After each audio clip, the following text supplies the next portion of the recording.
যে ফর্মটি আমি আপনাদের সামনে রেখেছি এটি হলো গভর্নমেন্ট অফ ওয়েস্ট বেঙ্গলের জয় বাংলা পেনশন স্কিমের ফর্ম, যেটি হচ্ছে বৃদ্ধ ভাতা বা বয়স্ক ভাতার যে ফর্ম, সেই ফর্ম কীভাবে পূরণ করবেন সব কিছু ডিটেলস আলোচনা করব এই ভিডিওতে। তো ভিডিওটি শেষ পর্যন্ত দেখুন। সবার প্রথমে দেখুন এখানে একটা সেলফ অ্যাটেস্টেড ফটোগ্রাফ আপনাদের লাগাতে হবে, যেটাতে নিজেদের সাইন করতে হবে।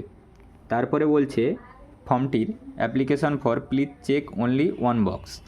এখানে বলছে কি আপনি তপশিলি বন্ধু যদি এসসি হন তাহলে তপশিলি বন্ধুতে অ্যাপ্লাই করতে পারবেন, যদি এসটি হন তাহলে জয় জোহারে অ্যাপ্লাই করতে পারবেন।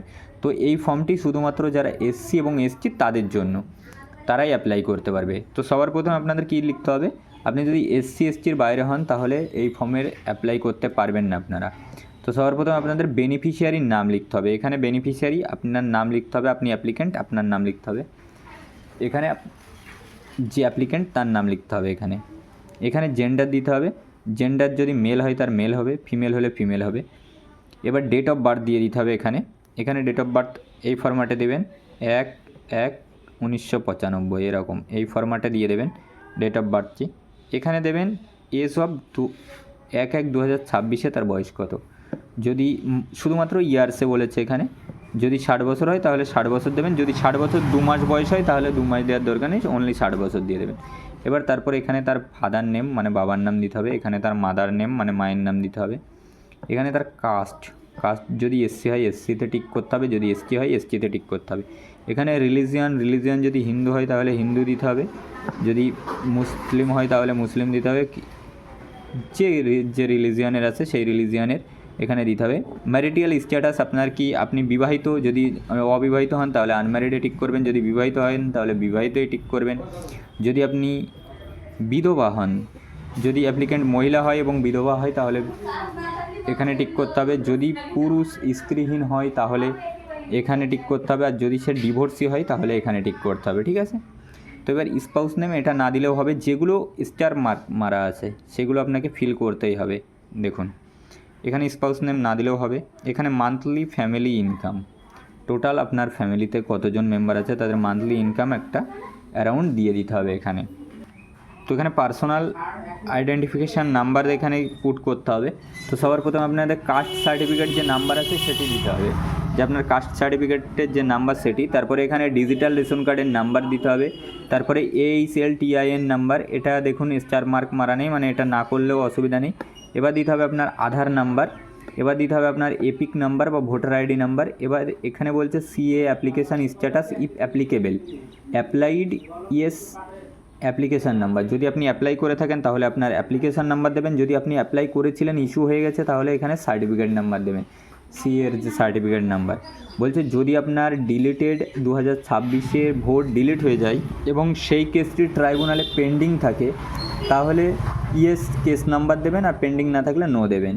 ঠিক আছে, আর যদি আপনি ট্রাইব্যুনালে অ্যাপ্লাই না করে থাকেন তাহলে এখানে কিচ্ছু দেওয়ার দরকার নেই। প্যান কার্ড দেবেন, যদি অ্যাভেলেবেল থাকে প্যান নাম্বার তাহলে প্যান কার্ড নাম্বারটি এখানে দিয়ে দেবেন। চলে আসলাম পরের পাতায়। তো এখানে দেখুন বলছে contact details, state West Bengal assembly constituency এখানে দেবেন, যেরকম আমাদের আছে 94 বাগদা বিধানসভা। তো আপনার বিধানসভা ক্ষেত্রের নাম এখানে দিতে হবে।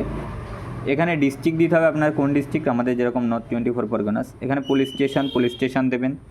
এখানে ব্লক মিউনিসিপ্যালিটি কর্পোরেশন, আমরা যেরকম ব্লকের আন্ডারে রয়েছি তো আমরা এখানে দিয়ে দেবো ব্লক বাগদা।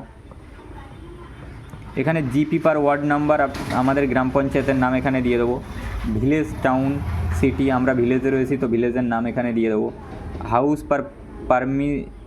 প্রিমিস নাম্বার, এটা দেখুন স্টার মার্ক মারা নেই, এটা না দিলেও কোনো সমস্যা নেই। পোস্ট অফিস আপনার পোস্টের নাম দিতে হবে। এখানে pincode, number of years dwelling in West Bengal, আপনি কত বছর ওয়েস্ট বেঙ্গলে বসবাস করছেন সেটা এখানে দিতে হবে, নাম্বার অফ ইয়ার্স।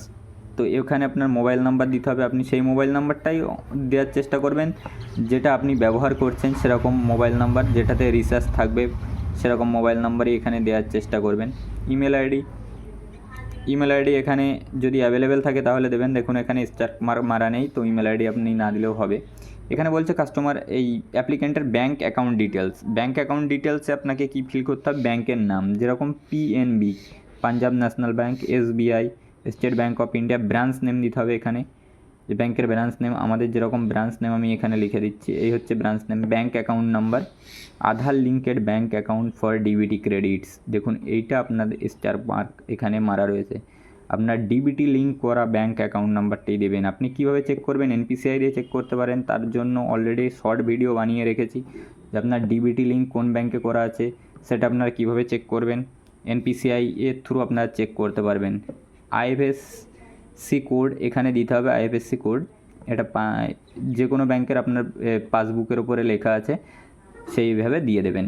এবার বলছে এখানে যে আপনার কী কী লাগবে এর সাথে, সেলফ অ্যাটেস্টেড কপিস, দেখুন এটাতে খেয়াল রাখুন, সেলফ অ্যাটেস্টেড কপিস এখানে দিতে হবে আপনার পাসপোর্ট সাইজ ফটোগ্রাফ।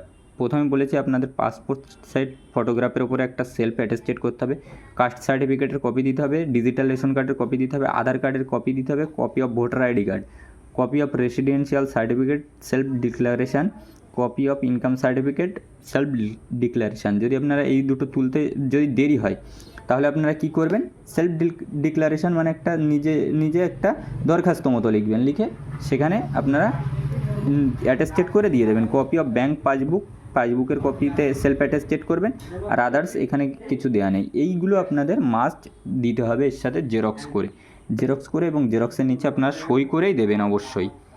এইগুলো আপনার এই ফর্মের সাথে জমা দিতে হবে।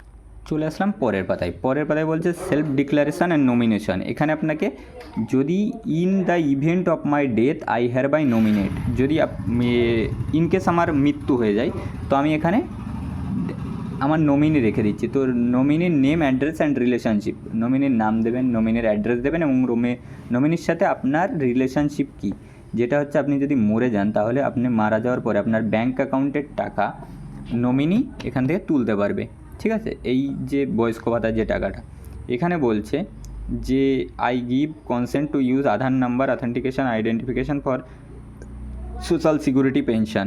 এখানে বলছে আপনি এর মধ্যে কোনো একটা গভর্নমেন্টের কি টাকা আপনি এখান থেকে পান, তো যদি এর মধ্যে কোনো একটা স্কিমের টাকা আপনি পান, যেমন আপনি যদি এএনএসএপি ওল্ড এজ পেনশন পান, আপনি যদি ওল্ড এজ পেনশন পান, আপনি যদি ডিসেবিলিটি পেনশন পান, আপনি যদি বিধবা ভাতা পান, এইসব কোনো যদি আপনি একটা ফার্মার ওল্ড এজ পেনশন যদি আপনি পান, এর মধ্যে কোনো একটা পেনশন যদি আপনি গভর্নমেন্টের তরফ থেকে পান তো সেখানে টিক করবেন।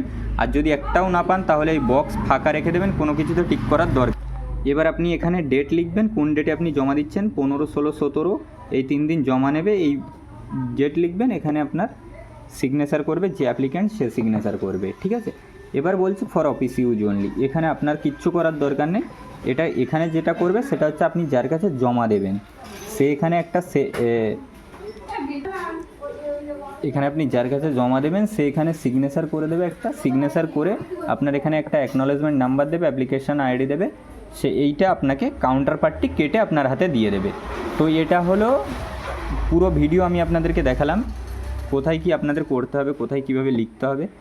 তো এই ফর্মটি আপনারা কোথায় পাবেন? এই ফর্মটি আপনারা 15, 16, 17 তারিখ যে জনকল্যাণ শিবির হবে আপনার এলাকায়, আপনার বিডিওতে বা আপনার পঞ্চায়েতে যেখানে হবে সেখানে গিয়ে আপনি বলবেন আমি নতুন বৃদ্ধ ভাতা বা বয়স্ক ভাতার ফর্ম চাই, তো আপনাকে এই ফর্মটি দিয়ে দেবে ওরা। এবার কথা হচ্ছে যাদের অলরেডি বয়স্ক ভাতায় নাম রয়েছে, যারা অলরেডি টাকা পেয়েছে, কিছুদিন আগে 1000 টাকা করে যারা পেয়েছে, তাদের কি নতুন করে এই ফর্ম ফিল আপ করতে হবে? একদমই না। যারা নতুন করে আবেদন করবেন, যাদের 60+ বয়স ক্রাইটেরিয়া, 60+ বয়স, তারাই একমাত্র এটা পাবেন। এটা পুরুষ মহিলা সবাই পাবেন, তো তারাই একমাত্র এটা জমা দেবেন আপনার জনকল্যাণ শিবিরে গিয়ে। তাছাড়া আপনারা যাদের টাকা ঢুকেছে বা আপনাদের যাদের বয়স্ক ভাতা পান আপনারা, তাদের জমা দেওয়া লাগবে না। তো এটাই ছিল ভিডিও ভালো লাগলে অবশ্যই লাইক করবেন একটা, আর চ্যানেলে নতুন হয়ে থাকলে সাবস্ক্রাইব করবেন। আমি আমার মতো করে বোঝানোর চেষ্টা করেছি, আশা করছি যে আপনাদের অবশ্যই ভিডিওটি ভালো লেগেছে।